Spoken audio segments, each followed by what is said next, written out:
Pakai masker aja ya. Oke. Baik, teman-teman wartawan, Assalamualaikum warahmatullahi wabarakatuh. Saya akan menyampaikan hasil sidang kabinet yang membahas untuk persiapan sampai dengan akhir tahun 2021 dan juga dari sisi untuk tahun 2022 yang nanti Bapak Presiden akan menyampaikan DIPA untuk kementerian dan lembaga pada akhir bulan November ini. Jadi untuk sebagian 2022 mungkin nanti akan menunggu sampai dengan kita penyerahan DIPA ya. Pada sidang kabinet dibahas mengenai perkembangan ekonomi terkini dan pelaksanaan APBN 2021. Untuk perkembangan ekonomi terkini selain kasus COVID yang masih menjadi fokus untuk kita semuanya, juga kita melihat proses pemulihan ekonomi dan tantangan yang terjadi. Sampai dengan hari ini, pemulihan ekonomi di kuartal keempat diperkirakan akan meningkat cukup kuat, terutama ditunjang dengan beberapa indikator seperti Consumer Confidence Index yang meningkat, Retail Sales Index meningkat, PMI manufaktur juga meningkat atau recover sesudah mengalami penurunan akibat Delta. Juga ekspor impor kita juga menunjukkan pertumbuhan yang sangat tinggi yaitu 50%. Untuk pasar keuangan kita juga melihat bahwa yield dari surat berharga kita sudah mengalami perbaikan dengan spread yang menurun dari US Treasury yang tadinya pada awal bulan Juli 2021 spreadnya 512 bps atau basis point, sekarang menurun menjadi 449. Rupiah, indeks harga saham juga mengalami perbaikan. Namun kita juga paham bahwa ada tantangan yang harus kita waspadai. Yang pertama adalah kecenderungan inflasi atau kenaikan harga-harga. Karena kita lihat di berbagai negara seperti Eropa, Amerika, RRT, bahkan di beberapa emerging market seperti Meksiko dan juga Korea terjadi kenaikan dari harga produser. Harga produser ini kemudian bisa menyebabkan kenaikan pada harga di tingkat konsumen atau yang kemudian diukur menjadi inflasi. Inilah yang kemudian kita akan waspadai. Untuk Indonesia sendiri kita lihat harga di tingkat produser juga mengalami kenaikan 7,3%. Kalau di Eropa kenaikannya bahkan mencapai 16,3%, Cina 13,5%, dan di Amerika Serikat 8,6%, Korea 7,5%. Nah, kenaikan harga produser ini harus kita waspadai agar tidak mendorong kenaikan inflasi pada tingkat konsumen. Yang kedua, tentu kita juga melihat dengan kenaikan inflasi, kemungkinan terjadinya tapering off atau kebijakan Federal Reserve yang akan di-adjust atau disesuaikan dengan adanya kenaikan inflasi yang sangat tinggi, yaitu mencapai di atas 6% di Amerika Serikat.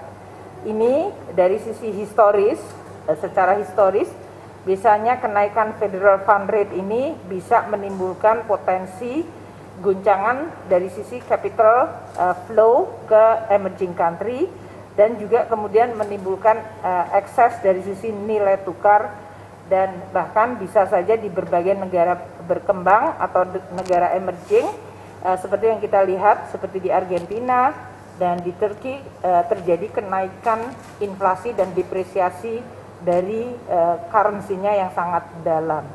Ini bisa berpotensi menimbulkan ancaman terhadap stabilitas sistem keuangan. Jadi Indonesia juga harus berhati-hati dan waspada terhadap kemungkinan dinamika global yang berasal dari potensi tapering off ini. Nah, Indonesia sendiri dengan fondasi ekonomi yang terus kita perkuat, kita berharap akan memberikan kesiapan yang lebih baik dalam menghadapi kemungkinan dinamika global tersebut.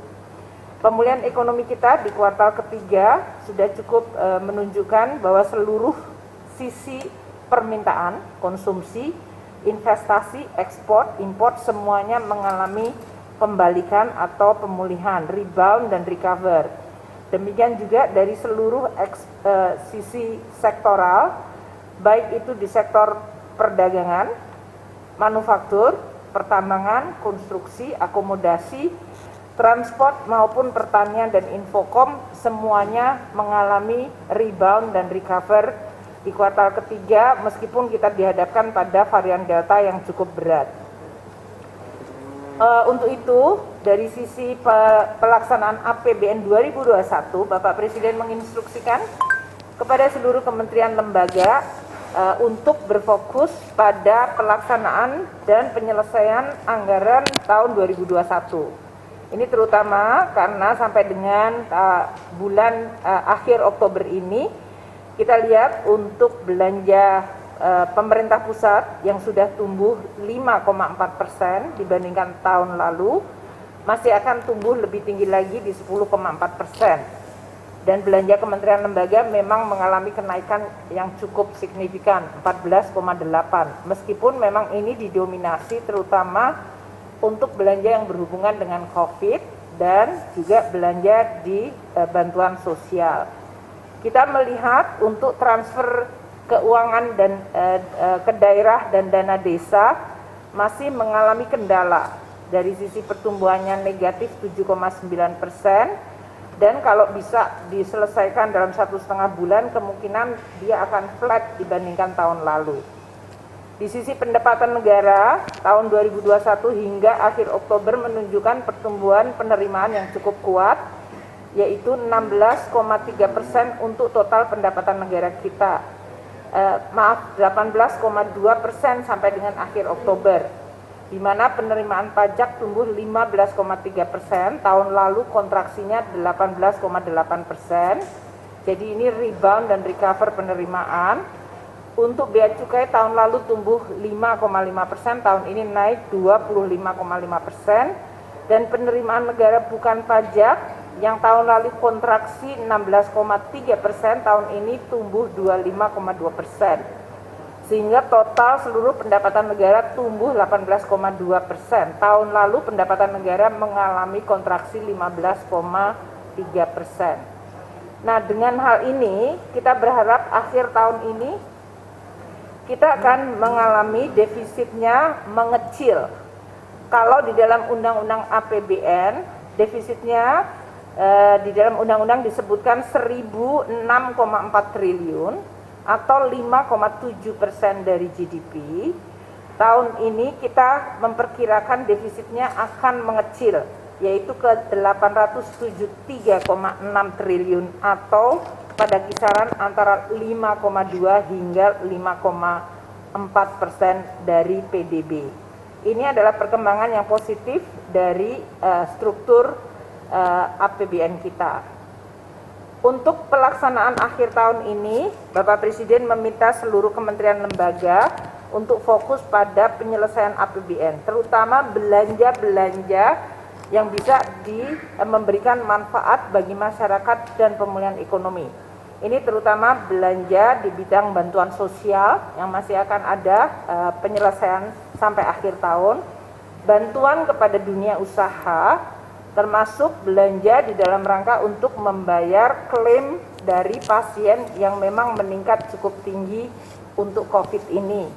Jadi dalam hal ini untuk penanganan pasien kita sudah melihat ada 713,9 ribu pasien, di mana klaimnya nanti akan dibayar oleh negara.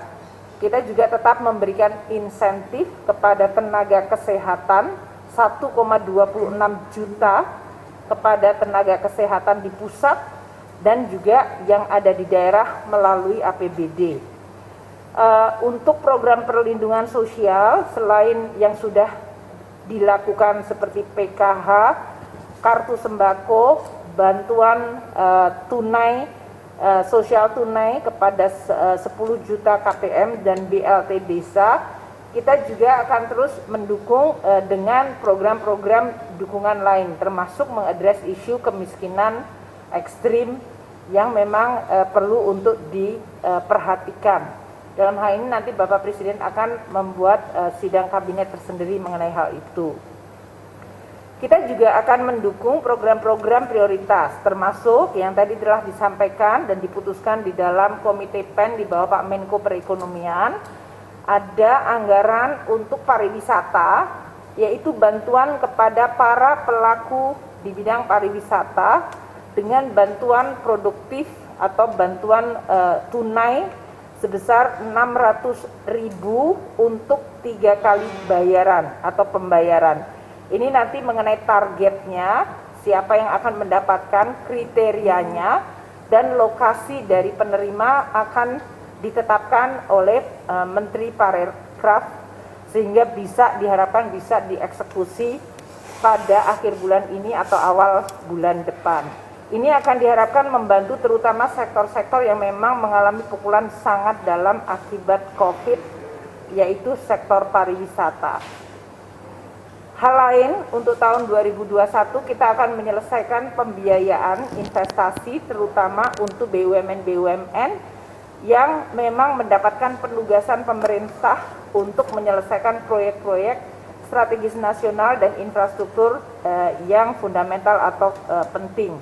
Seperti Hutama Karya yang akan mendapatkan PMN untuk tahun 2021 ini tambahan dari 6,2 menjadi sekitar 25 triliun, dan untuk Waskita Karya juga akan ada tambahan 7,9 triliun.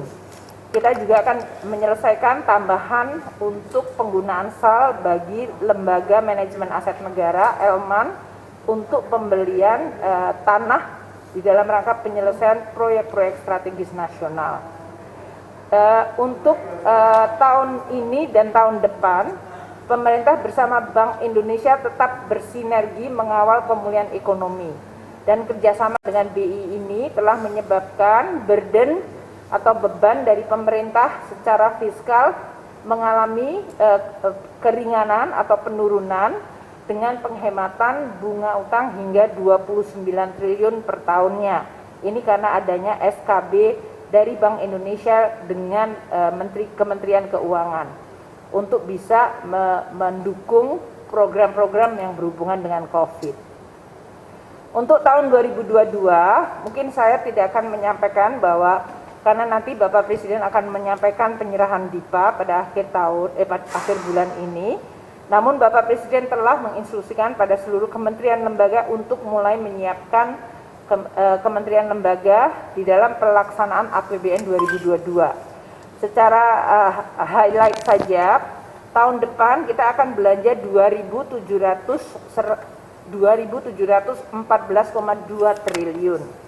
Dan ini belanja pemerintah pusat mencapai 1.944 triliun. Sedangkan belanja pemerintah daerah 769,6 triliun. Kita akan menyerahkan DIPA kepada seluruh kementerian lembaga sehingga mereka bisa melaksanakan. Ada satu hal yang penting untuk 2022, Bapak Presiden juga menginstruksikan agar seluruh kementerian lembaga memberikan atau melakukan pencadangan sehingga kalau sampai terjadi adanya situasi seperti yang kita hadapi dengan varian Delta di bulan Juli Agustus lalu, kita tidak perlu melakukan refocusing yang membuat disrupsi di dalam pelaksanaan anggaran. Namun seluruh kementerian lembaga sudah mencadangkan paling tidak 5% dari anggarannya kalau seandainya harus melakukan perubahan untuk menghadapi kemungkinan-kemungkinan akibat COVID ini. Itu yang mungkin bisa saya sampaikan. Terima kasih, mungkin itu saja. Ya, terima kasih ya.